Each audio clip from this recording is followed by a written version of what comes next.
Welcome to the Simply Real Life podcast. I'm Sarah, the founder of Simply Real Health, here to help you simplify, amplify, and elevate your life. This show is for those of you who want the real talk on how to live a more intuitive and intentional life, a life that's healthy from the inside out, and one that feels more effortless, aligned, simple, and more alive.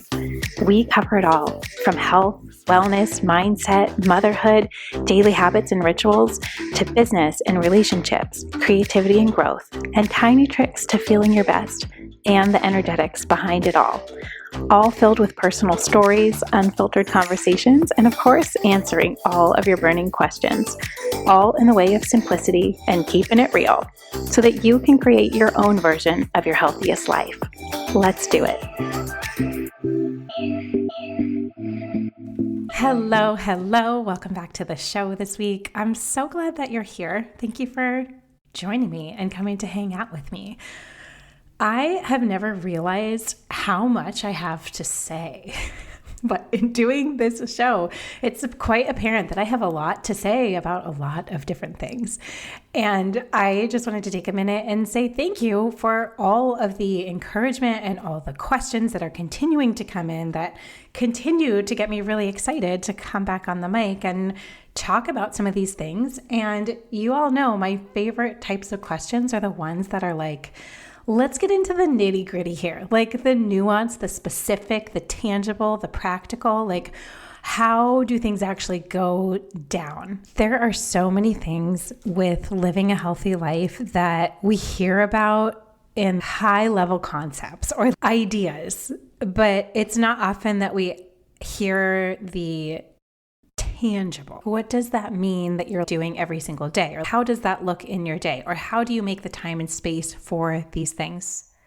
Because in order to have the space to take care of yourself in all the ways, physically, mentally, emotionally, being present, connected to your body, in tune with what it needs, having the space for that in your life requires that you are being a great steward of your time in all the other areas of your life.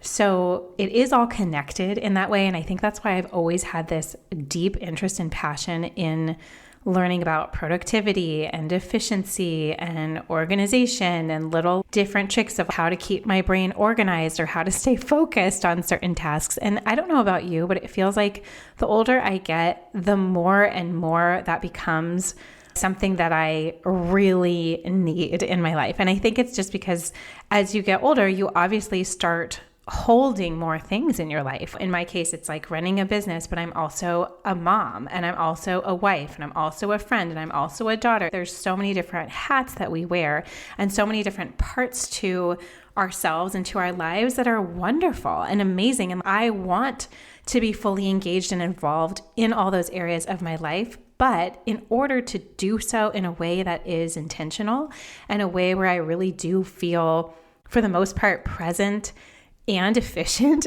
with my time and using my time and energy in really wise ways, I feel has just been this long practice for me and very deep passion of mine, because I feel like when you're able to narrow in on how you're spending your time and energy, you have a lot more margin in your life and you have a lot more freedom and a lot more flexibility to pour into the areas that you want to enhance and spend a little bit less time on the areas that feel sticky and not so great, but that they are a part of daily life. And just learning about so many obstacles that we have in our own minds a lot of times. And I think that is the number one thing when it comes to thinking about being efficient or being productive or sitting down and really moving the needle forward in big ways. And I honestly do think this applies whether you're the CEO of your household or you're the CEO of a business or you have a full-time job or you don't. There's just so many ways that we go about our daily life,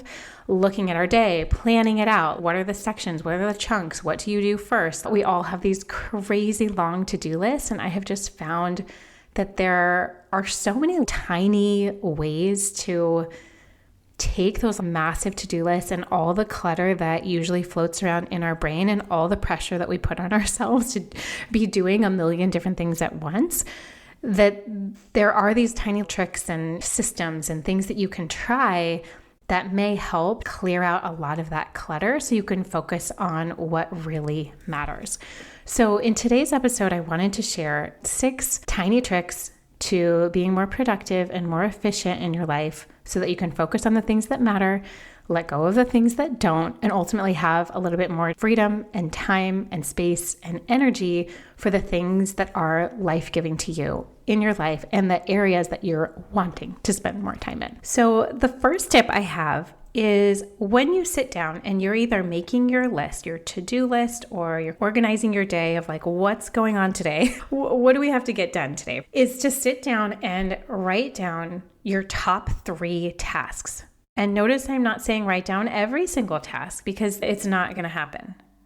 You're not going to get every single thing done on your list. I mean, maybe you do, but I sure don't. And there's so many things on that list that are all ranked the same or written down in the order of how you're thinking about it versus thinking about something like, what are my top 3 tasks?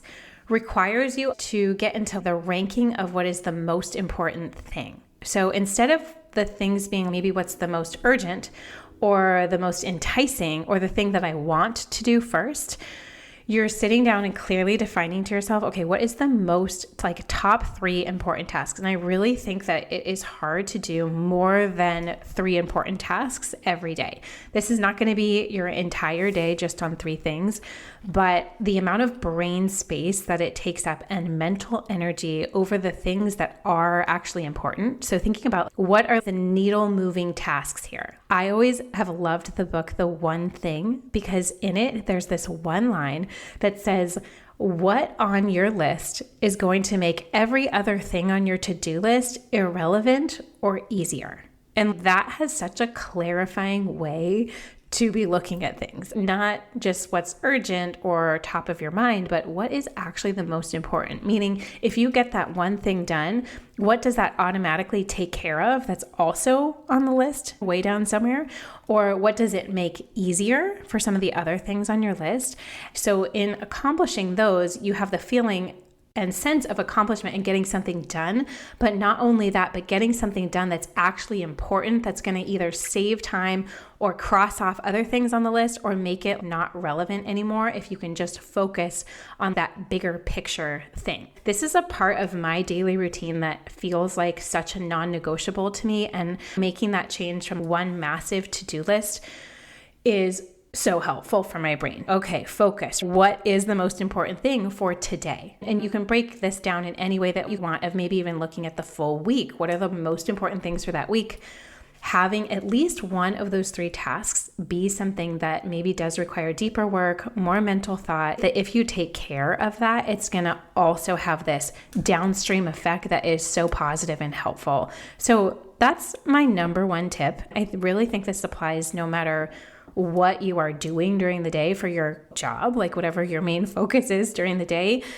It really has that sense of like, right, remember what's most important, because our brains are crazy. Like, they are just crazy. They are running around all the time, just doing all sorts of stuff. And it is so wild, the amount of distractions that we have and the amount of tasks and things that we put on our list that maybe you do want to get them done eventually, but we make them more urgent than they actually are. Do you know what I mean? So prime example of that, depending on what your work is, a big example of that could be social media or checking email. Like, a lot of times those are not actually the best use of your time, especially first thing in the morning when your brain is fresh, when you have enough willpower, you have the most energy you're probably going to have like all day when you first sit down or you're first thinking to attack your list, that it has this way of really helping you focus when you do have that bandwidth. And then saving some of those other tasks that, yes, they maybe do need to get done, but it's after those first 3 important things are done first. This also helps time block your day, doing the harder things or mentally more challenging things or deeper work things when your brain is the freshest in the morning. And everybody's a little bit different. I know a lot of people find that they get way more energy at night. If that works for your life and your lifestyle and you're still able to get great sleep at night, go for it. But I'm saying for the majority of people, we typically work around the same schedules of starting sometime in the morning and then working through the afternoon.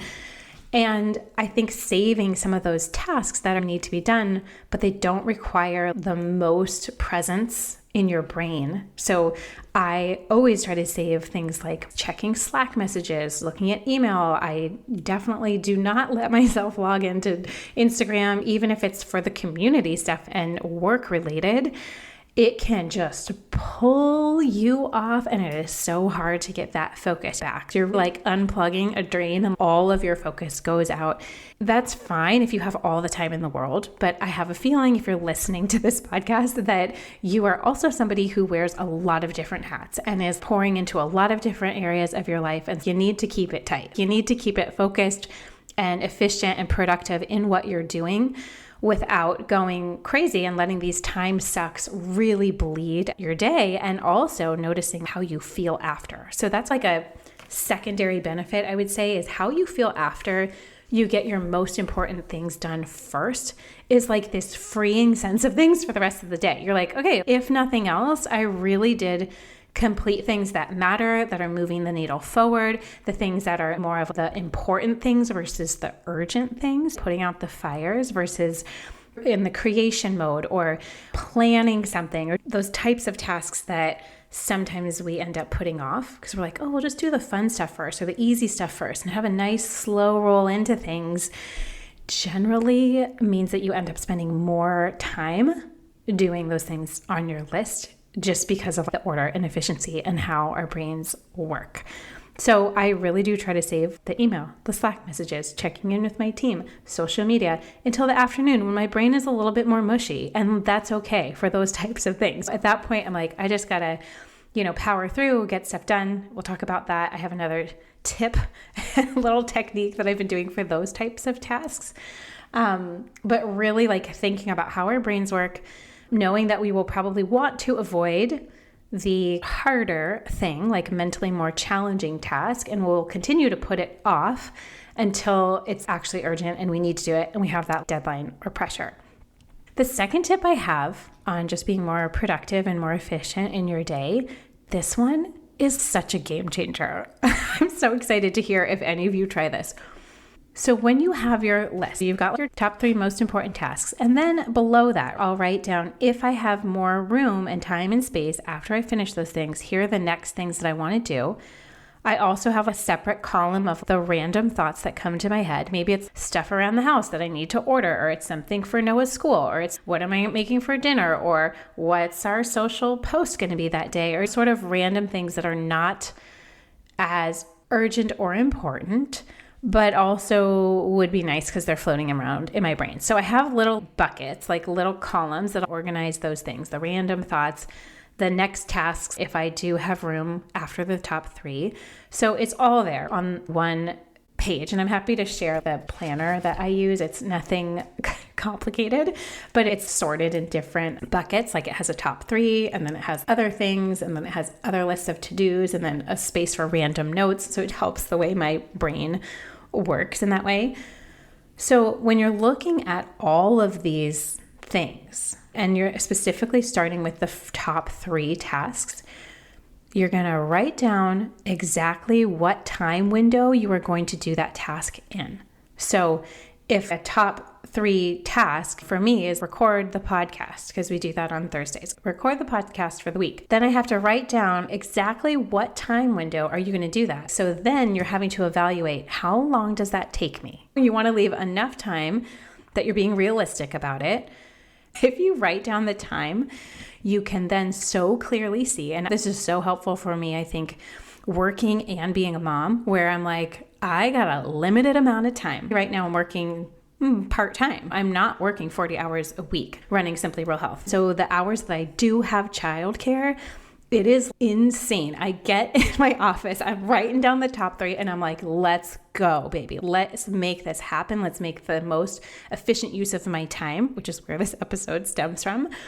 But writing down that time window helps you get real with yourself. Like, how long does that take? Okay, are you just dinking around? Are you getting distracted and then you're looking at your phone and then you're hopping in your inbox and then, oh, I'll just answer this message and, oh yeah, my friend just texted me. When you have that focus of this is the time and you're mapping out your whole day that way. So you can say your top 3 tasks, I'm going to do this from, 9 to 9:30. I'm going to do this from 9:30 to 10. You can really see how much time those types of tasks actually take, which has this secondary benefit of not letting things bleed into the next. But to see it mapped out in the day has just been incredibly helpful. And then that way too, like you're looking at your whole day, it helps you realistically estimate what you will be able to get done that day, so then you can plan better and maybe move something to the next day. If you're noticing a pattern of I'm never getting through these, of splitting up your tasks differently, or maybe you're focusing on one top task every day. So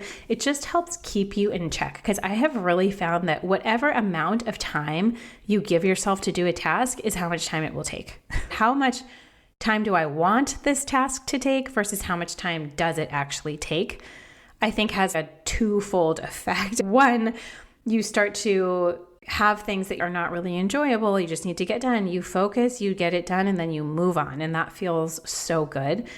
And then also you start to notice like what tasks are really taking up a lot of your time. And is that the best use of your time? Or is there somebody else that could maybe help with that? Does it specifically need to be you that is doing that task? And I think this applies in a lot of different stages of life, a lot of different living situations. There's so many things where we get some clarity on how much time are things actually taking versus the way that it's going in my head. And this way too, I also find I just get a better picture of the day. And this way I can plan in, like, okay, when's my workout going to be?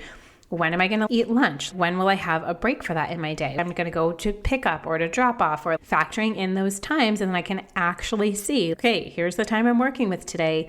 Let's go. I just find it so motivating and helpful and clarifying versus just like, oh, it will just take however long it takes. It's also just very fascinating to see what you do focus on, and sometimes how little amount of time it takes to do something that is a very important task that really moves things forward or makes other things irrelevant. So that's also encouraging to see. Okay, the next tip I have is similar to this, and that is to start timing yourself for certain tasks. And I have found this more helpful for things that I am avoiding doing. Like, I'm not excited about doing this, but I know that I have to, or it's been on my list for a couple of days. It's just not getting done. I just need to suck it up and do it and power through some of these tasks that are maybe more mindless or not as fun or interesting, but they do need to get done. This applies to life and to work. So no matter which bucket you feel like you're in, or maybe both of them, there's so many things where it just needs to get done. So what I've been doing lately is I'll have one of those tasks and I set my timer on my phone and I'm like, all right, go. So this helps minimize distractions because I know that time clock is ticking and I know it's something that I've been avoiding. So if I see that ticking number, I'm going to be hyper focused. I will not click into other windows. I will not be checking text messages because then it will mess up my timer. The most helpful thing for this has been getting over those mental roadblocks or the things that were really delaying and putting off. Because I'm like, oh, that thing that mentally was such a big hurdle or that I've been avoiding or not looking forward to doing, that actually just took me 5 minutes. It's crazy what you can get done in a short amount of time that is actually focused and not distracted. Versus, oh, I'm trying to make it fun by listening to music or doing something else, or just like I keep getting distracted because there's other things that are way more enticing than doing this one thing. But setting the timer has this secondary effect of then you actually know how long those types of tasks take, and then you are less likely to have mental hurdles about them in the future or the next time you need to do it. You're like, okay, cool. I know if I focus for 5 minutes, or maybe it's a focused hour. A lot of times a focused hour feels like 6 hours of work because you are just getting it done and you've got your full focus and your full presence, and you really can get so much more done when you're just focusing on one thing. So number fourth tip is, and this is definitely for me in the context of work, but this again could work in a lot of different ways or scenarios, is that I have specific days of the week set for certain types of tasks. And so this is a lot of times called batch working, where you are choosing to separate your tasks so that you know by the end of the week, everything that's important will get done and has a certain day where it lives, so that you don't need to be task switching every day and doing 8 or 9 different things, which makes your brain super exhausted. So the more you can just focus on one thing versus trying to multitask, the more you will get done. So for me, having specific days of the week, where I know Mondays are our team day. It's our team call day. It's our team check-in day, where we are talking through and confirming what all the content is. What's the weekly newsletter about? What are the faves for the week? What's the blog post? What's the podcast episode? Prepping all the graphics. That is our planning day. Tuesdays, I know, are my cooking day. It's all about the cooking club. It's when I create a brand new recipe every week in the cooking club. So that requires photographing it. It requires writing the recipe, getting it uploaded in the dashboard. I try to do like 2 or 3 at a time. Sometimes that doesn't always work, but that's the plan, is that my mind on Tuesday is focused on the task of cooking. That means I have to prep on Monday. I have to order the groceries. I have to go to the grocery store. I have to know what we're doing. I've had to test that recipe before. It's not a random thing. It's very calculated based on the season, based on what people are asking for in the cooking club. So like Tuesdays are cooking day. Wednesdays are about whatever our current project is for that quarter, the thing that we're focused on, whether that's a launch or it's the creation of a new product, or right now I'm working a ton on the kids and families recipes. And we have that fun recipe testing group, which is just giving me so much life. And it's so fun to see. But that's when we're collecting all the recipe feedback and making changes to some of these recipes and thinking about overall, okay, how are people doing overall? Is there anything else that we need? So Wednesdays are project day for me. Thursdays are all about the podcast. So each day has a certain theme to it, and it's basically all of the most important buckets broken out throughout the week, so that Mondays, I was finding before I was doing this, is like Mondays I would feel so overwhelmed. I'm like, there's so much to get done. It's all over the map. I'm trying to get it all done on Monday, Tuesday for some reason. I'm like, we have the week. That's a lot of time. Let's pace it out. Let's be smarter and more strategic about what we're focusing on and when. And I think having those set days is super helpful. It's called time blocking, if you want to look into this a little bit more. And then I also find that it's helpful to do that within my day itself. So this leads me to my next tip, which is number 5, which is putting your body and your health first as your non-negotiables, and then your work and your to-dos and other things. And I know that this sounds backwards, but if you plan your day, your schedule around the time that you're able to do a workout or move your body or get fresh air or whatever you're focused on for your health, that you plan that thing first and then everything else comes after, it has this wild effect of really making everything else easier. When your body is taken care of, meaning like your mental state feels healthy, positive, you feel uplifted, you feel motivated, when your physical body feels strong and energized and you've endorphins going, when your emotional body, you're kind of taking care of it. When you are in that space first, it makes it so much easier to then look and decide what are the most important things today, top 3. But like the most important thing in your calendar is your body and your health. And it has the biggest effect, I find, on your productivity. Just being able to do and have the capacity for so many more things requires taking care of yourself first. Even if you have kids and family and so many other people that you're pouring into, it becomes even more important to do that versus putting all these other to-dos first. And then, oh, if you have any leftover time, then maybe I'll try to squeeze a workout in or squeeze something in. And I'm a fan of squeezing stuff in. I have to do that, like just the way that my life is organized and set up right now. I don't mind doing that. I know it's just a season of that, but I also really have to plan ahead and work with my husband and coordinate things better and be super organized around when that time for my health and taking care of myself happens. Because the downstream effects of that are so clear. Like it's so clear. The days when I do that and prioritize that first, I have way more energy. I'm way more excited about things. I feel like I can pour into my kids and I can pour into people and taking care of them and cooking and doing all these other things because I feel good mentally, physically, and emotionally, and then filling in the gaps with those other things versus it being the other way around. And then it gets skipped and then you don't really do it often. And then you're feeling low grade a lot.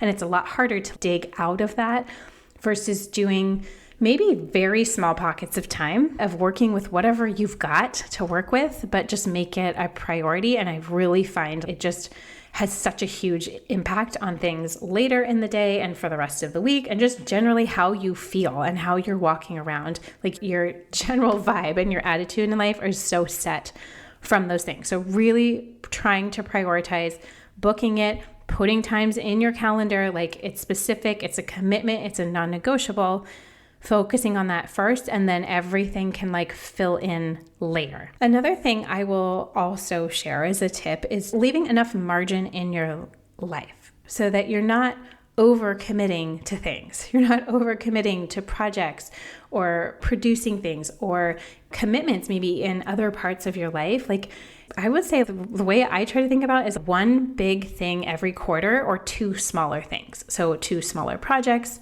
or one big project, that every quarter of the year or every season has a specific focus of what you are wanting to move things forward with, if that makes sense. And it's not 6 things. It's not 8 things.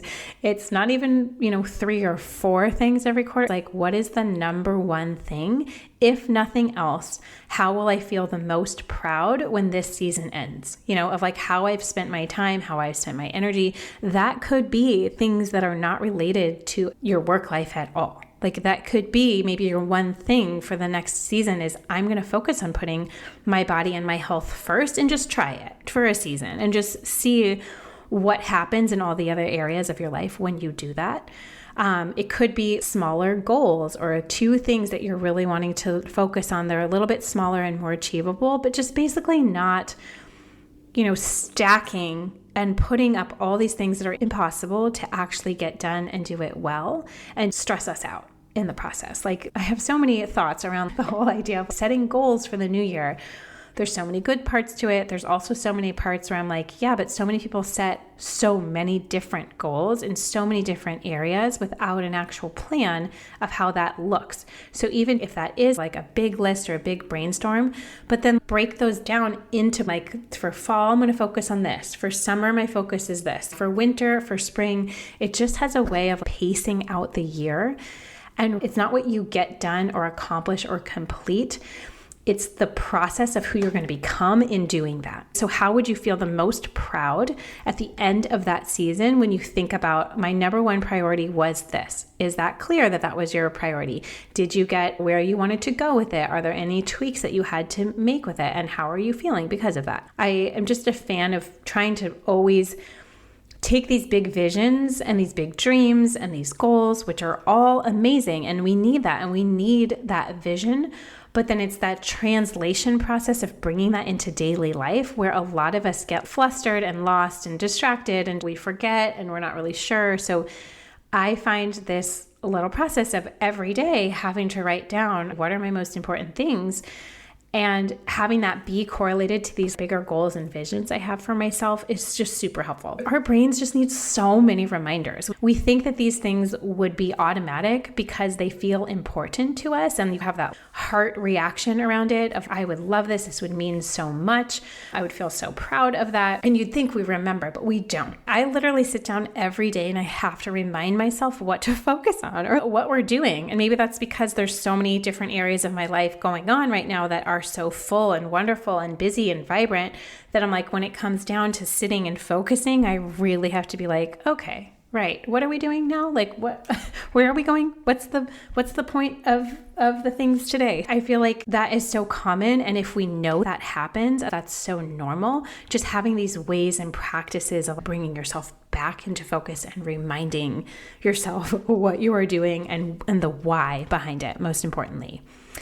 Okay, this last tip is tiny but I have found it to be such a game changer, especially if you are on social media. So for me, my relationship to social media is so funny.